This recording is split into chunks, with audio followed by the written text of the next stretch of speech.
Fala galera, seja bem-vindo a mais um vídeo do canal Saiba e não se esqueça de se inscrever no canal. Valeu!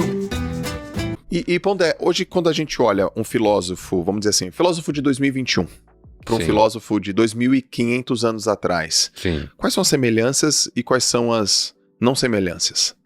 Elas existem? Semelhanças existem no sentido de que, assim como os filósofos de 2.500 anos atrás, a filosofia tem uma vocação natural a querer resolver os problemas a partir dos limites humanos, sem trazer para a conversa a ideia de divindades, por exemplo.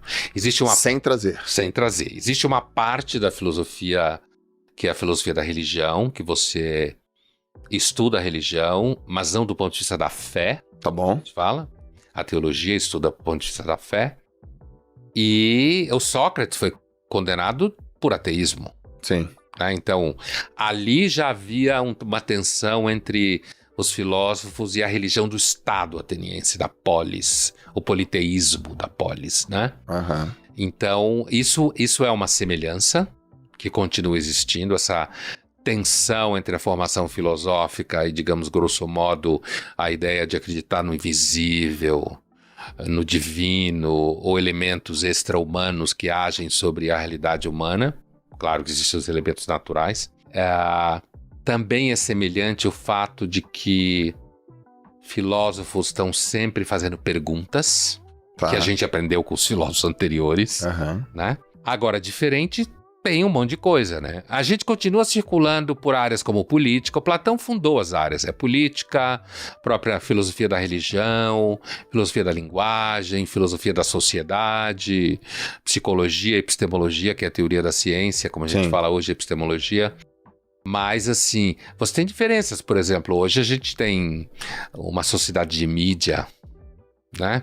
Você tem agora, mais especificamente, redes sociais. Nós vivemos estruturas políticas pensadas por filósofos do final do 18 ao longo do 19. E agora a gente está numa banana danada porque as redes sociais têm vocação de erosão institucional, destruição da representação institucional. E isso é um problema que nossas instituições, elas vêm de uma época que não existia isso. Sim. Agora, por exemplo, Platão já apontava críticas à democracia ateniense que valem até hoje. A democracia. Do mesmo jeito. Vocação retórica, argumentativa, demagógica. Pessoas que não são preparadas tomando decisões pela polis. Parece que você está lendo problemas de hoje em dia. O cara vanguardista pra caramba. Porque a humanidade tem uma parte que não muda muito, né? Agora como ter essa perspectiva, Pondé, tão ampla de mundo? Por exemplo, no caso do Kant. Uma perspectiva tão absurda de mundo, e segundo que a gente lê, ele nem saiu da cidadezinha dele. Ele viveu lá, e ficava Königsberg. lá. Entendeu? Piquititi, com aquele carinha pequenininho. Uma perspectiva tão absurda de mundo, de pluralidade, de vanguardismo. Onde que vem essa estrutura de pensamento? É através de pergunta, através de leitura, é uma habilidade natural? Por exemplo, é uma predisposição, é um talento? Porque eu tô te construindo essa pergunta porque eu que fiquei pensando. O que classifica um filósofo? O que classifica um professor de filosofia? Um professor de filosofia tem que ser um filósofo? Um filósofo precisa ser um professor de filosofia? São coisas similares? Nada a ver.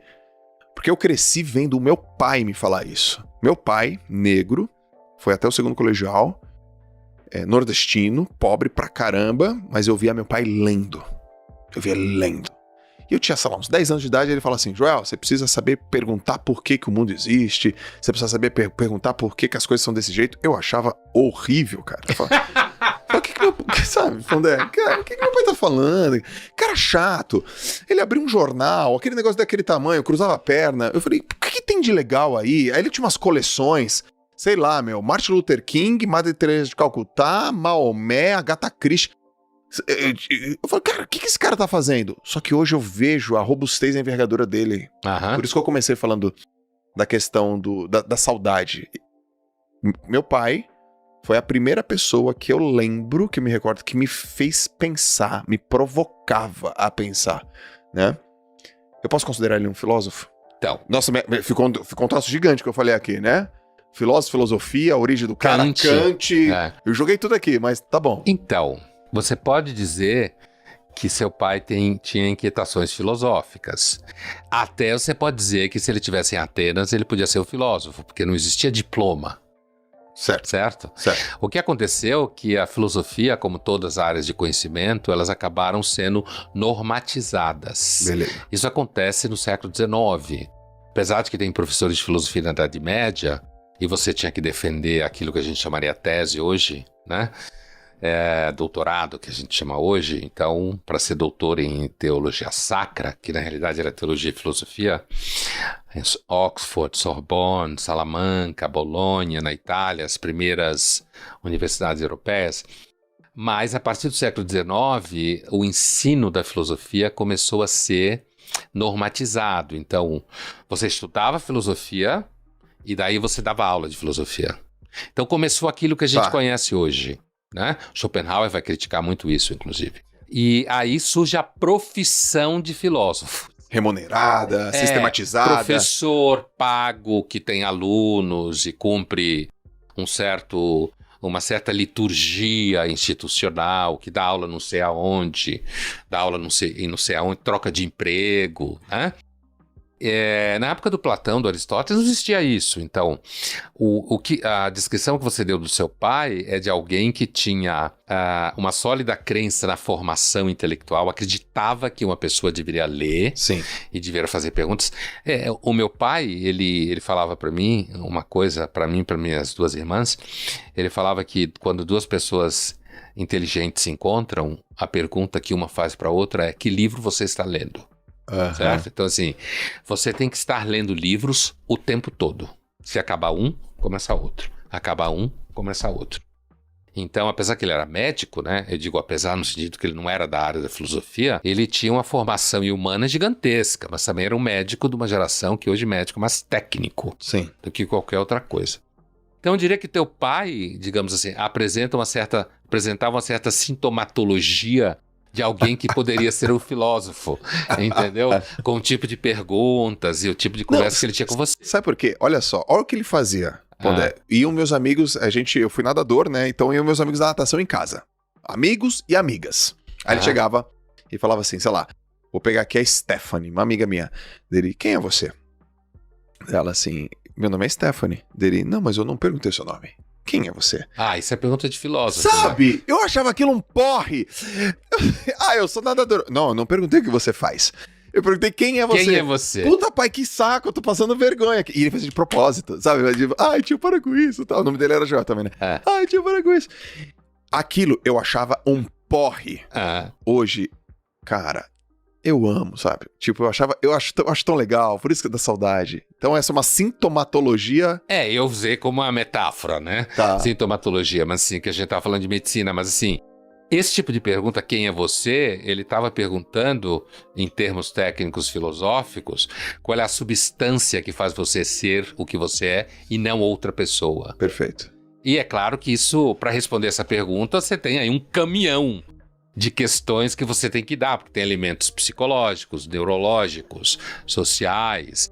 Mas a pergunta quem é você, do jeito que você descreveu, que ele não aceitou que ela dissesse que era Stephanie, que ela não aceitou que ela dissesse que era nadadora, é porque provavelmente ele considerava isso tudo atributos exteriores. A substância intrínseca que fazia dela aquilo que ela é e não outra coisa. Sim. Isso é uma discussão ontológica. De filosofia. Total. O que Aristóteles chamava de ciência primeira. Né?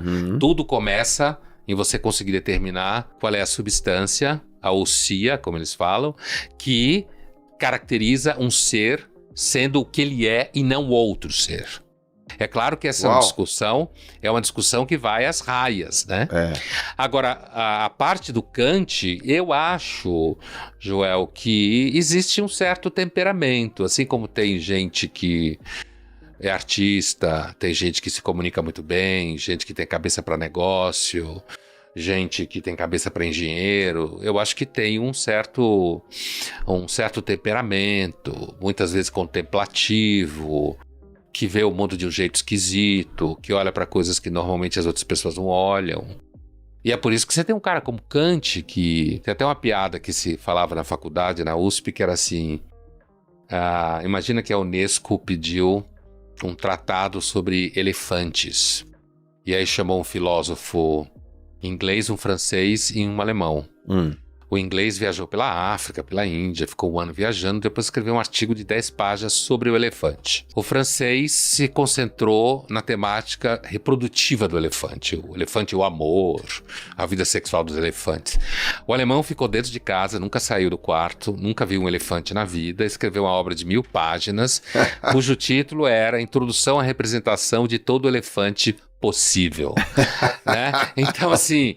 É uma característica da filosofia alemã, essa coisa abissal na lida com os conceitos, sabe? E o Kant seguramente é um cara que tinha um talento gigantesco para especulação racional. Total. Que percebeu uma série de problemas ali, a perda da tradição, dos hábitos, dos costumes, o nascimento da modernidade, a necessidade de fundamentar a moral na razão, porque não ia dar para fundamentar na religião nem na metafísica.